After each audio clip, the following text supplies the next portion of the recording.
पिंपळवंडी गटामध्ये येणारी सगळी गावं आणि ते सगळे ग्रामस्थ आणि आपले सगळे हे मतदार बंधू, माझे बंधू भगिनी आणि सन्माननीय व्यासपीठ बसलेले सगळे मान्यवर, या सगळ्यांना मी नमस्कार करते।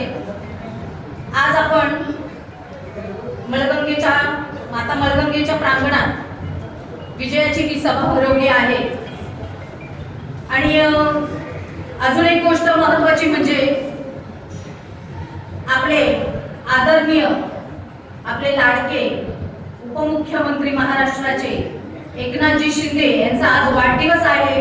आणि त्या साहेबांना आज आपण शिंदे साहेबांना आपले किल्ले शिवनेरीचे शिलेदार, आपले आमदार श्री शरददादा सोनवणे, आपले आमदार बाळासाहेबजी दांगड, आपले पिंपळवंडी आळे गट आणि जुन्नर तालुक्याच्या वतीने मी त्यांना भरभरून शुभेच्छा देते। त्यांना उदंड असं आयुष्य लाभू दे, आई मळगंगेच्या चरणी ही प्रार्थना। आता खरं तर सांगायचं म्हणजे बऱ्याच लोकांनी असं झालं तसं झालं असं बरंच काही गोष्टींचा इथे खुलासा केलेला आहे।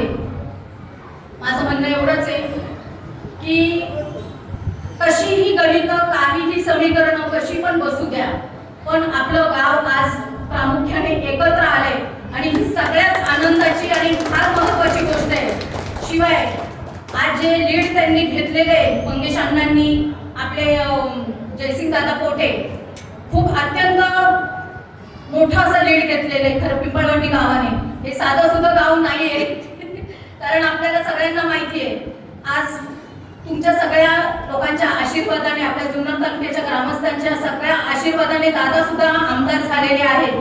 आणि आता आपले हे आळे पिंपळवंडी गटामध्ये जे दिलेले हे 3 उमेदवार आहेत, सौ सपनाताई आळे गटातून शिंदे आणि आपले मंगेश अण्णा काकडे जिल्हा परिषद सदस्य खाली पंचायत समितीला, आपले जयसिंग अण्णा पोटे पिंपरी, म्हणजे हे 3ही उमेदवार आज बघा ना, इतक्या आनंदाची गोष्ट आहे की ह्या गटामध्ये हे 3ही उमेदवार निवडून आले मोठ्या मताधिक्याने।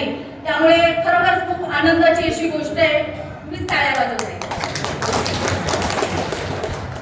आणि जसं आता अण्णा म्हटले का दुपारी ताई मी तुमचा नाव उल्लेख केला, पण काय झालं आता दादांनी आपल्या 8 गटामधून सगळे उमेदवार हे उभे केलेले जिल्हा परिषद आणि पंचायत समितीला, पण म्हणजे आपल्याला वाटत होतं की 8-0 व्हावा, पण बऱ्याचशा काही गोष्टी आपल्या हातात नसतात आणि त्या झाल्या नाही। त्यामुळे मी सकाळीच जे निवडून आलेले न आलेले उमेदवार आहेत त्या सगळ्यांना खरं तर भेटायला गेले होते, म्हणून मी इथे उपस्थित राहू शकले नाही ह्या मिरवणुकीला सुद्धा। त्यामुळे हे महत्त्वाचं कारण। त्याच्यानंतर मी तिकडून आले आणि मग म्हटलं आता इथे ही मिरवणूक आहे, आपण ह्या मिरवणुकीत जावं। खरं तर जास्तीचं मी काय बोलणार नाही कारण खूप उशीर झालेला आहे।